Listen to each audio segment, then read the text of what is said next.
हे राम, औरों को तो प्रतीक्षा पत्थर बना देती है, मैं तो पत्थर बनकर भी तुम्हारी प्रतीक्षा कर रही हूं। औरों के नेत्र तो किसी की राह तकते तकते पथरा जाते हैं, परंतु मैं तो न जाने कब से तुम्हारी प्रतीक्षा कर रही हूं। अब तो आ जाओ हे राम, मुझ दुखियारी अबला के दुख का अंत कर दो।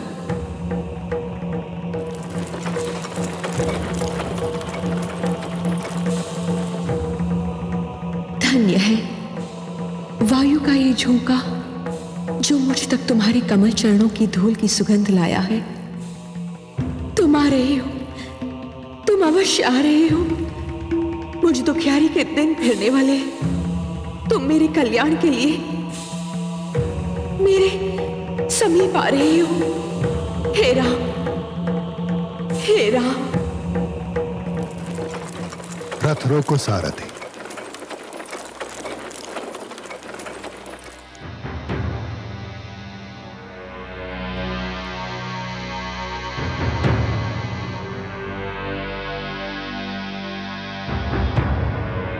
आज हम यहीं विश्राम करेंगे। गुरुदेव, इस उजड़े आश्रम में क्या यह स्थान विश्राम के लिए उचित रहेगा? यह सबसे उत्तम स्थान है शिष्य। हम यहां नहीं आए, यह उजड़ा हुआ आश्रम स्वयं हमें यहां खींच लाया है। हे राम, हे राम, हे राम, हे राम, हे राम, हे राम, हे राम, हे राम, हे राम। ये मुझे कौन पुकार रहा है गुरुदेव? तुम्हें ये पुकार रही है शिष्य।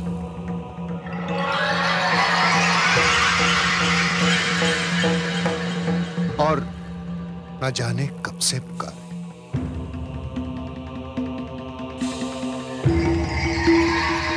किंतु ये तो पाषाण की प्रतिमा है गुरुदेव। हाँ है। इस प्रतिमा को अपने चरण से स्पर्श कर दो शिष्य। जी? इस पत्थर की मूर्ति को अपने चरणों से छू।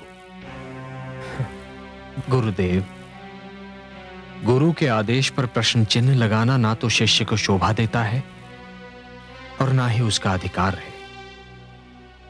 किंतु हे गुरुदेव, नारी पत्थर की भी हो तब भी आदर सम्मान के योग्य होती है। उसे चरणों से छूना महापाप है। मुझे नारी के इस अनादर का साहस नहीं हो रहा है गुरुदेव। नारी के प्रति तुम्हारी पवित्र भावना जानकर मैं गदगद हो गया शिष्य। मुझे ऐसे शिष्य पर गर्व है। मैं स्वयं किसी को नारी का अनादर करने की अनुमति नहीं दे सकता, परंतु ये एक विचित्र विडंबना है कि इस नारी का कल्याण इसी में निहित है। इसे अपने पैरों से छूकर तुम इसका अनादर नहीं, इसका उद्धार करोगे पुत्र। कौन है ये देवी? ये दुखियारी अबला ऋषि गौतम की पत्नी अहिल्या है। मेरा अपराध होकर भी न जाने कब से पत्थर बन जाने का दंड भोग रही है।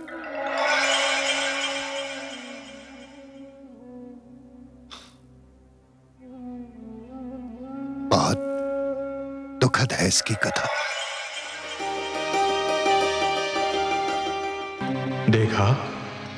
देखा आपने चंद्रदेव, कितनी सुंदर नारी है अहिल्या। किंतु देवराज, आप चाहते क्या हैं? मैं उसे पाना चाहता हूं। तो क्या उसे पा लेना आपके वश में है? हां, यदि तुम मेरी सहायता करो तो। मैं क्या कर सकता हूं? तुम्हें कल अपने क्षेत्र से हटने के निर्धारित समय से पहले कुछ समय के लिए आकाश से लुप्त होना होगा।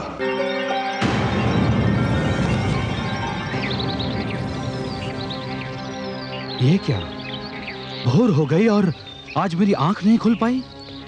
मुझे भी आश्चर्य है स्वामी, आज रात इतनी शीघ्र कैसे ढल गई। मैं अभी आती हूँ।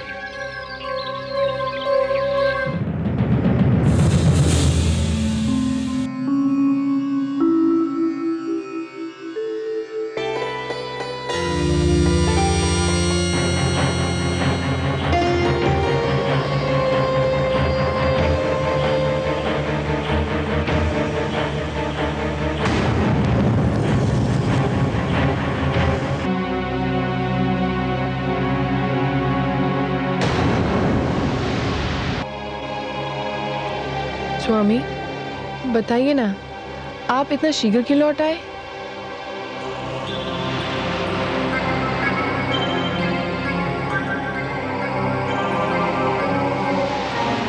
सूर्यदेव के दर्शन को जाते जाते मुझे आपके मुख चंद्र का ध्यान आ गया। मैं विचलित हो उठा। स्वामी, ये आज आपको क्या हो गया है? ये आप कैसी बातें कर रहे हैं? आपने तो अपनी सारी इंद्रियों को अपने वश में कर लिया है। मेरा संयम टूट गया है देवी। आपके स्मरण ने मुझे सब कुछ भुला दिया। आपकी सुंदरता, आपके यौवन ने मुझे सब कुछ भुला दिया। मुझे और व्याकुल ना कीजिए।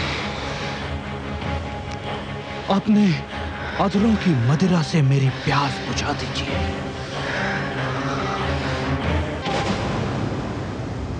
अरे ये क्या, चंद्रदेव?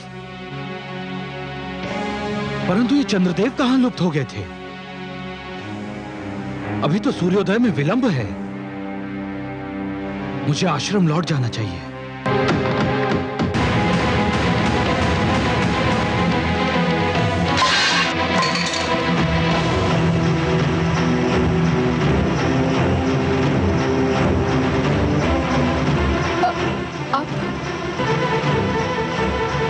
ये कौन है? दुष्ट, कौन है तू? अपना वास्तविक रूप दिखा मुझे। तो ये तू है इंद्र? जा, मैं तुझे शाप देता हूं कि जिस वास्ता ने तुझे ये पाप करने पर विवश किया था, तू आज के उपरांत उसके योग्य ही नहीं रहेगा। दूर हो जा मेरे सामने से, दूर हो जा। मुझे क्षमा कर दीजिए स्वामी। क्षमा कदापि नहीं। तेरा शरीर अपवित्र हो चुका है, तेरी आत्मा अपवित्र हो चुकी है। जा, मैं तुझे शाप देता हूं, इसी क्षण तू पत्थर बन जा।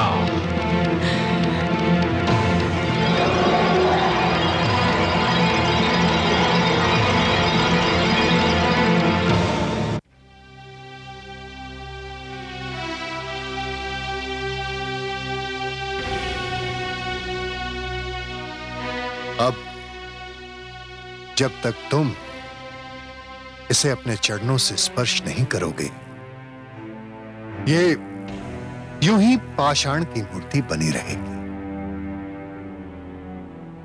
इसके कल्याण के लिए तुम्हें मेरे आदेश का पालन करना होगा शिष्य। जो आज्ञा।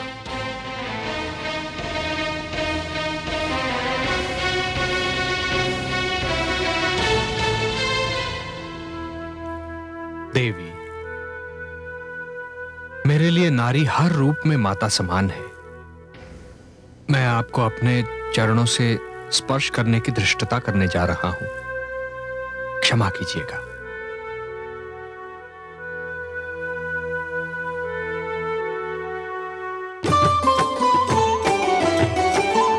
अचरज भयो जगत में भारी, शाप मुक्त भई अबला नारी।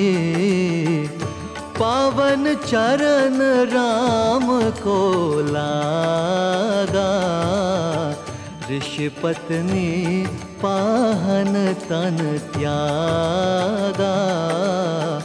ऋषि पत्नी पाहन तन त्यागा।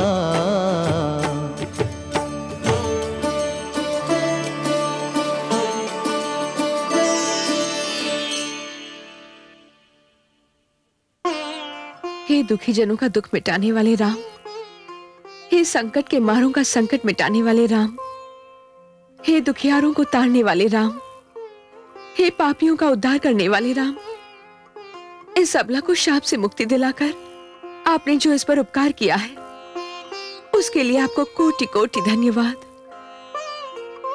नहीं देवी, आपके साथ घोर अन्याय हुआ था। मुझे अपार हर्ष है कि अब आपको न्याय मिल गया है। मुझे आशा ही नहीं, विश्वास भी है कि अब तक महर्षि गौतम को भी अपनी भूल का आभास हो चुका होगा, किंतु वो भी विवश थे देवी, क्योंकि नभ से टूटा हुआ तारा, धनुष से निकला हुआ बाण एवं मुख से निकला हुआ शाप लौटाया नहीं जा सकता, केवल उसका दंड भोगा जा सकता है। पश्चाताप की अग्नि में जलना भी तो दंड ही है देवी। महर्षि अब तक उस अग्नि में जल चुके होंगे। गुरुवर, यदि इस उजाड़ स्थान पर मुझे लाने का यही उद्देश्य था तो वो पूरा हुआ। अब हमें यहां से प्रस्थान करना चाहिए। ऋषि श्रेष्ठ,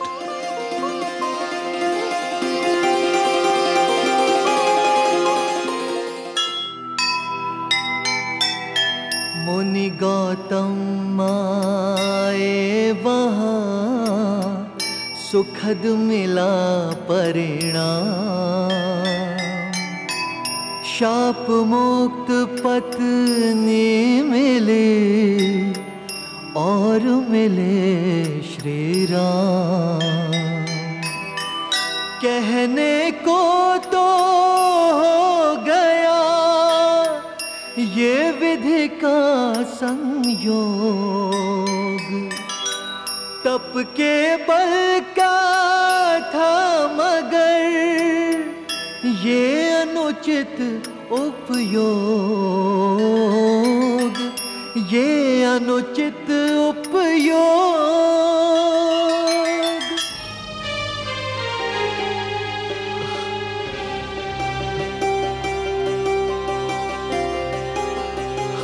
महर्षि,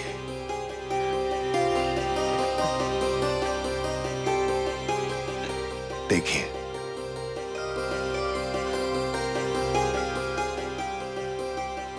प्रणाम गुरुदेव। आयुष्मान भव।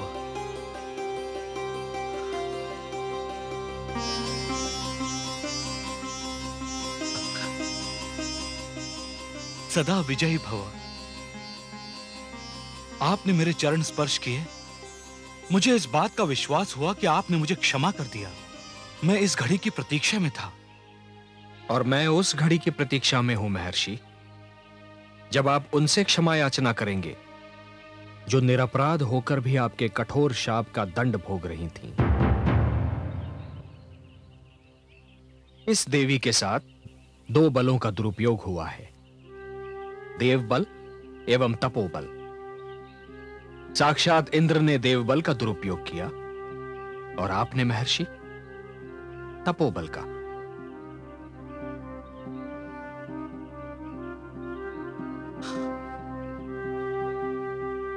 देवी, मेरे शाप ने आपको पत्थर बना दिया, परंतु विश्वास कीजिए, इस शाप ने केवल आपको नहीं, स्वयं मुझे भी दंडित कर दिया था। आज मैं श्री राम और ऋषि श्रेष्ठ विश्वामित्र के माध्यम से समस्त संसार को संबोधित करके आपसे क्षमा मांगता हूं। मुझे क्षमा कर दीजिए। नहीं स्वामी, नहीं। भावी को टाला नहीं जा सकता था, भाग्य लेख को मिटाया नहीं जा सकता था। जो हुआ वो होना ही था। भाग्य का लेख मानकर मैं अपने दोष से बच नहीं सकता। मेरा पुरुष होने का अभिमान मेरे समक्ष आ गया। अभिमान विवेक का शत्रु होता है। मुझे इसी शत्रु ने नीचा दिखाया।